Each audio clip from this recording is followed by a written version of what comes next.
In our third example, we have positive 5 times negative 3 over 7. So this one we're working with fraction. So first I'm going to isolate the work for the sign of it. So a positive 5 times a negative 3 over 7. So my final answer should be negative because positive times negative.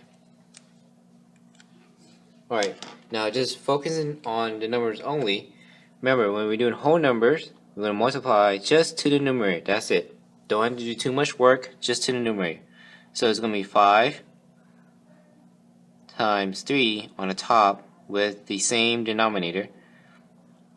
5 times 3, 15 over 7. Now, I can't simplify 15 and 7 because there's nothing in common. So, 5 times negative 3 over 7 will equal to negative, because that's the first work I did, 15 over 7.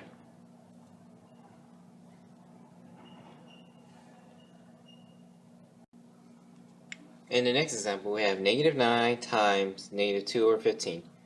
Alright, so I'm going to focus on the signs first. So negative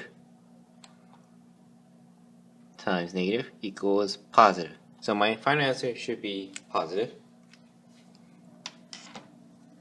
Now we're only going to focus on the numbers next. So I'm not going to worry about the sign. Already taken care of. So 9 times 2 over 15. So it's going to be 9.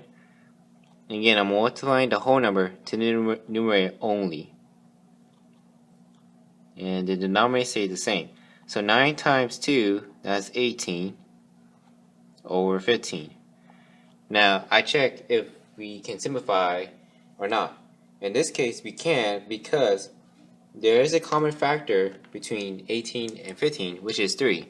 So I'm going to divide the top by 3 and the bottom by 3. When I do that, 18 divided by 3 is 6. 15 divided by 3 is 5. And there's nothing in common between 6 and 5, so that's where I stop.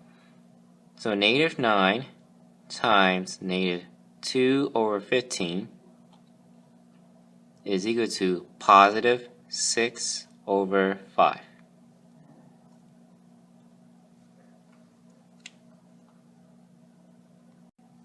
In this next example, we have negative 2 over 5 times negative 15 over 8.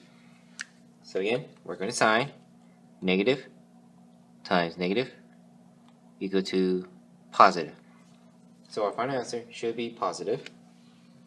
Now, what's different compared to the other example, now we're multiplying two fractions together. So in the event when you have a fraction times a fraction, this is what you're going to do. Numerator times numerator only, denominator times denominator only. Now again, we don't have to worry about the sign, that was already taken care of. Now I'm just going to do the numbers. So 2 times 15.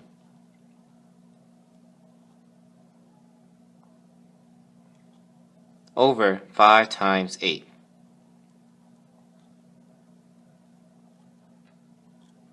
Two times 15, that's 30. 8 times 5, that's 40. Alright, now here's the thing. I'm not going to stop here. I have to check if I can simplify, which I can. The numerator and the denominator can both be divided by 10.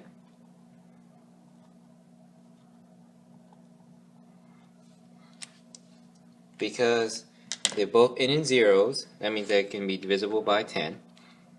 30 divided by 10 is 3. 40 divided by 10 is 4. So, there's nothing I can do because there's nothing else in common between 3 and 4. So, negative 2 over 5 times negative 15 over 8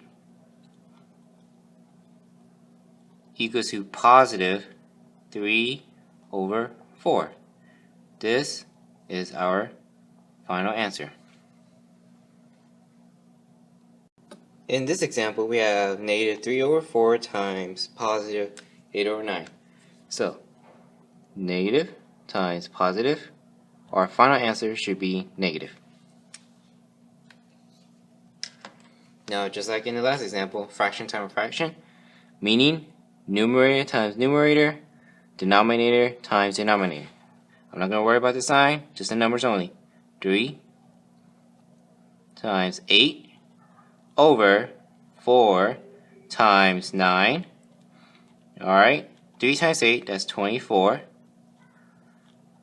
4 times 9, that's 36. Alright, I'm going to check. Can I simplify? I can. Now, there's multiple ways on simplifying. Here, I'm going to simplify with a big number. What's in common between 24 and 36 is that they can be divided by 12. So, 24 divided by 12, that's 2. And 36 divided by 12, that's 3. Now, if you didn't get that right away, then that's okay. You can still simplify by a smaller number.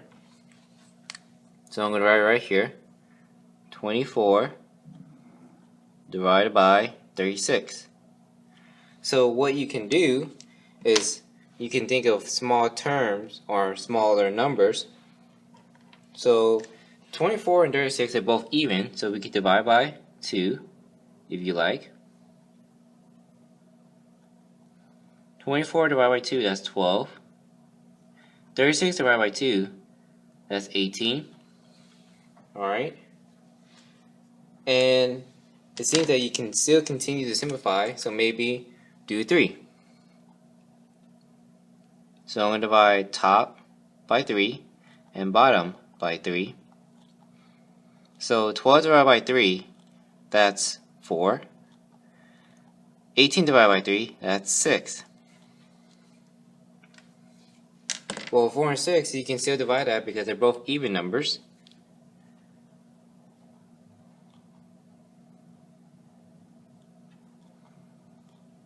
Four divided by 2, 2. 6 divided by 2, 3. So 2/3. Now if I look at the numbers that I divide by, which is 2, 3, 6, if I were to multiply them together, 2 times 3 is 6. Times 2 is 12, which is the same as what I simplified the first time. So it's okay, you can simplify with smaller number. You should get the same answer at the end if done correctly. Or you can do it with big numbers. As long as you know what is the common factor, you can do less work. But again, if you use big numbers, you have less work. If you do smaller number, you have more work. But you should have the same answer regardless, as long as done correctly.